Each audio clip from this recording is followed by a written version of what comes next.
Hello everyone, welcome to my channel. यार अभी RRB PO का जो मेंस है वो शेड्यूल्ड है 7 दिन बाद। तो अभी शॉर्ट में चर्चा कर लेते हैं कि इन बचे हुए 7 दिनों में क्या करना चाहिए, स्ट्रेटेजी क्या होनी चाहिए to excel in the examination. देखो, पहले से आप कितना भी पढ़ लो, कितना भी प्रिपरेशन कर लो, आप कभी भी श्योर नहीं होते हो कि आपका प्री 100% क्लियर ही हो जाएगा। तो थोड़ा सा मन में सस्पेंस रहता है। आप कितना भी तैयारी करते होते हो, स्टार्टिंग से कर रहे होते हो, फिर भी वो 100% एफिशिएंसी नहीं आता है जो प्री और मेंस, प्री के रिजल्ट और मेंस के बीच में जो आता है।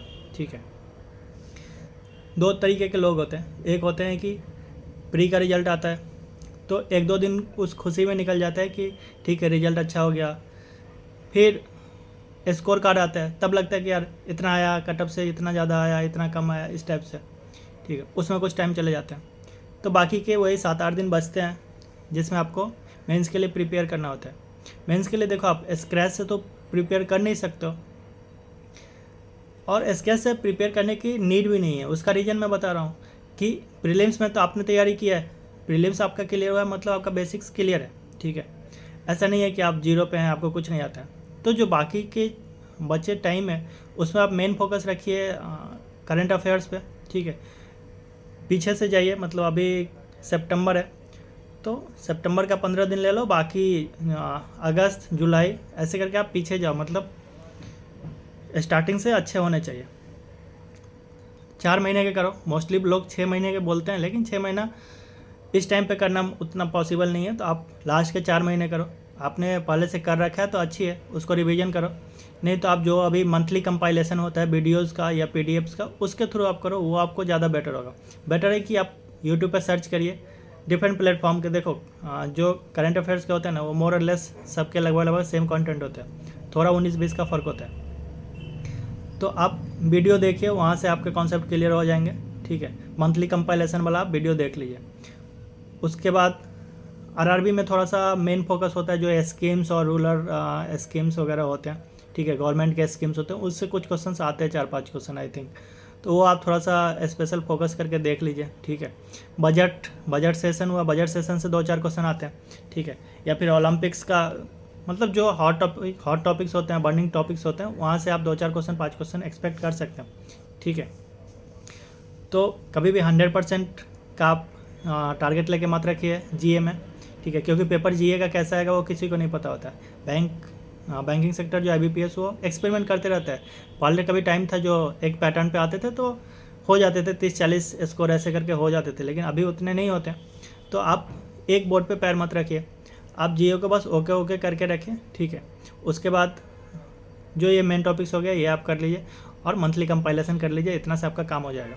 ठीक है, फिर बात करते हैं कंप्यूटर अवेयरनेस की। कंप्यूटर अवेयरनेस, यदि आपने आरआरबी पीओ की तैयारी की है तो आप स्टार्टिंग से पढ़ रहे होंगे आई गेस। यदि आपने नहीं किया है क्योंकि आपका डाउट था कि प्री क्लियर होगा कि नहीं, तो इस टाइम पे आप कंप्यूटर के लिए ज़्यादा कुछ नहीं, जो शॉर्ट्स पीडीएफ्स होते हैं वो कर लीजिए, या फिर यूट्यूब पे आप सर्च करिए कि मैराथन्स ऑफ कंप्यूटर क्लासेस ऐसा करके। ठीक है, कंप्यूटर अवेयरनेस का आप मैराथन क्लास है वो देख लीजिए।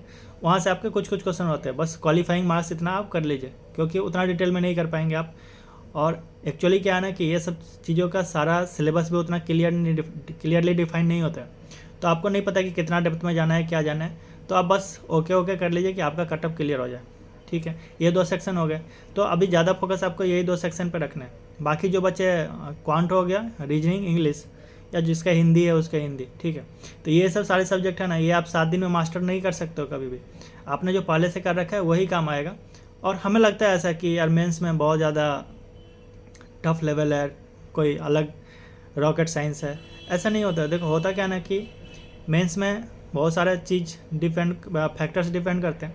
एक तो आपका क्वेश्चन का सिलेक्शन इंपॉर्टेंट होता है। ठीक है, कभी भी मेंस में आप 100% कर नहीं सकते हो क्वेश्चन अटैम्प्ट, और करने की नीड भी नहीं है, क्योंकि कट ऑफ आप देखोगे तो कम ही जाती है। ठीक है, तो मेन चीज़ क्या होता है ना कि मेंस में आपको थोड़ा सा पैसेंस रखना होता है, थोड़ा सा कॉन्फिडेंस रखना होता है खुद पे। क्या होता है कि कुछ क्वेश्चन हम अटैम्प्ट करते हैं वो नहीं बनता है। ठीक है, नहीं बनते तो वहाँ से डिमोटिवेशन स्टार्ट हो जाता है। सबके साथ होता है यार, मैं जब प्रिपेयर कर रहा था, एग्जाम दे रहा था, मेरे साथ भी होता है, सबके साथ होता है। तो उस चक्कर में क्या होता है ना कि डिमोटिवेट हो जाते हैं हम, और जो क्वेश्चन बनने लायक होता है उसको भी हम अटैम्प्ट नहीं कर पाते। तो बेटर ये है कि जब आप एग्जाम में बैठते हो तो आप एक गो में क्या करो कि सारे क्वेश्चन एक बार गो थ्रू कर लो, ठीक है। 30-40 क्वेश्चन जो भी होते हैं आप एक बार देख लो। आपको कुछ क्वेश्चन लगेंगे कि जो मतलब ईजी है, एक गो में हो जाएगा, उसको आप पहले अटेम्प्ट करिए। समटाइम्स क्या होता है कि कुछ क्वेश्चन को हम दिल पे लेके बैठ जाते हैं कि यार ये तो आसान है, होना चाहिए, लेकिन होता क्या है कि कुछ मिस इन्फॉर्मेशन होती है, कुछ डाटा होता है जो हम गलत रीड कर रहे होते हैं या उसको गलत समझ रहे होते हैं, और वो क्वेश्चन गलत होता है, वो बंद नहीं होता है। बार बार हम उस पर कर रहे होते हैं कि यार 2 मिनट बर्बाद हुए, 5 मिनट कर ही देते हैं, फिर लास्ट में वो नहीं बनता है, 7-8 मिनट आपका वेस्ट हो जाता है। कभी कभी क्या होता है कि पेपर जब स्टार्ट करोगे तो उस टाइम थोड़ा सा टफ होता है, मतलब कुछ क्वेश्चन टफ होंगे, आपको लगेगा यार पूरा पेपर ही टफ है, जबकि आगे जाके वो ईजी होते हैं। तो ये सब थोड़ा साइकोलॉजिकली फैक्टर भी डिपेंड करते हैं मेंस में। तो इन सब सारी चीज़ों पे आप थोड़ा सा फोकस रखिए, ठीक है। उसके बाद रीजनिंग में भी वही है यार, वही है कि पजल में 1-2 केस ज़्यादा बन जाएंगे प्री से, लेकिन कॉन्सेप्ट तो सेम ही है ना, ठीक है। जो भी आपका कोडिंग डिकोडिंग है या फिर चाइनीज़ कोडिंग, पता नहीं मेंस में आता नहीं है शायद, बाकी जो भी कोडिंग डिकोडिंग है, देखो लॉजिक तो सबके सेम है, चाहे वो प्री हो या मेंस हो। हाँ, लेवल थोड़ा सा ये होता है, ठीक है, थोड़ा सा कॉम्प्लेक्स होता है चीज़ें, तो उस अकॉर्डिंग कटअप भी कम ही होते हैं। प्री इतना मेंस का कटअप होता नहीं है।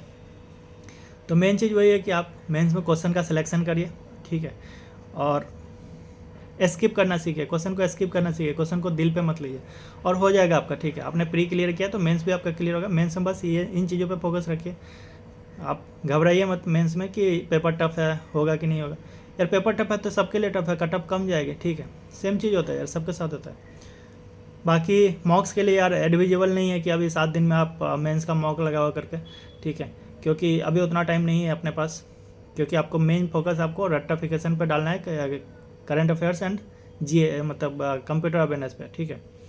इन सब सारी चीज़ों को आप थोड़ा थोड़ा देख सकते हैं। अब हर टाइम तो आप 24 घंटे तो वो नहीं पढ़ोगे, रटोगे नहीं करंट अफेयर्स और वो, तो थोड़ा बहुत आप देख सकते हो, ठीक है। मॉक्स को मतलब एनालाइज कर सकते हो जो आपने मेंस के मॉक दिए हैं उस टाइप से, ठीक है। बाकी बस कॉन्फिडेंस रखो, अच्छा होगा यार, हाँ सिलेक्शन हो जाएगा, ठीक है। Wish you all the very best, bye.